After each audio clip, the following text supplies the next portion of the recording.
To bolo, s Gorbačovom to bolo nesmierne zaujímavé z viacerých hľadisk, pretože Československo patrilo medzi krajiny, kde sa vôbec nedalo hovoriť o nejakej reforme komunistickej strane. Všetci tí ľudia, ktorí tam prišli po 69., oni doslova sedeli na sovietských tankoch, sedeli na tých bodákoch, to je taký metaphorical expression.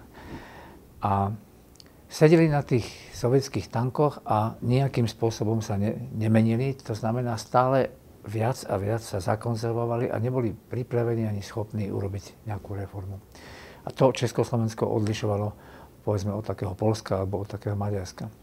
Takže keď prišiel Gorbačov, tak tie oficiálne štruktúry sa vlastne tomu bránili a mali všelijaké triky, aby formálne teda s tým súhlasili, ale zároveň robili všetko preto, aby sa nič nezmenilo. Ale pre ľudí, najmä takých ľudí, ktorí to sledovalo, to bola určitá nádej, pretože nezabúdajme, že zase po potlačení Solidarity a po nastolení vojenského stavu, výnimočného stavu v Poľsku, zase to bol ten cyklus takého sklamania a po Afganistane to náhodou, to bol ten istý rok, hej, to sa stalo vtedy.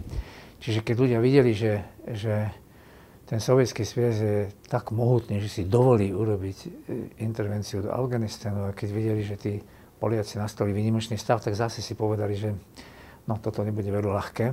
Tak ten Gorbačov bol nádej a bol to taký pozitívny signál, že veci by sa mohli začať meniť.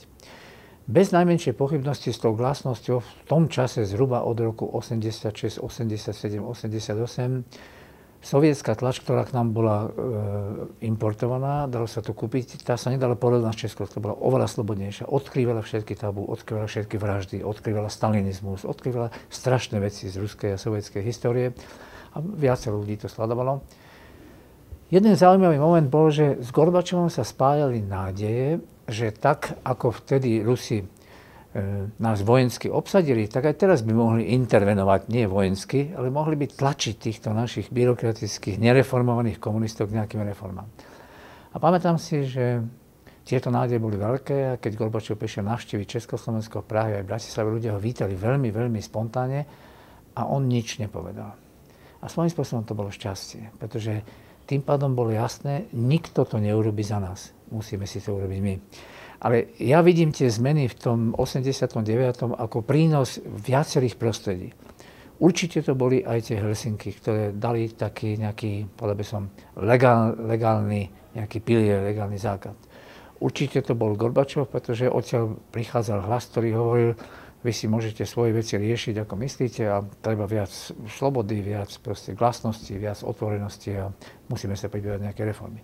Určite to bol Reagan, pretože to bol človek, ktorý vniesol nádej a ktorý teda, takto to aspoň ľudia vnímali, že teda celkom jasne a zreteľne povedal, alebo išli s ním celkom jasne a zreteľne dve veci. To prvé bolo to posolstvo v tom Berlíne, Mr. Gorbačov opens his gate, čiže to bolo posolstvo slobody. Hej, posolstvo slobody jednej mocnosti a jedného politika, ktorý vie, čo chce, vie to povedať, vie apelovať. A potom ľudia sledovali aj to, čomu sa teda hovorí tie závody v zbrojení, to znamená ten tlak, ktorý bol na to Rusko, na ten sovietský svet vyvíjený. No potom to samozrejme bol pápež.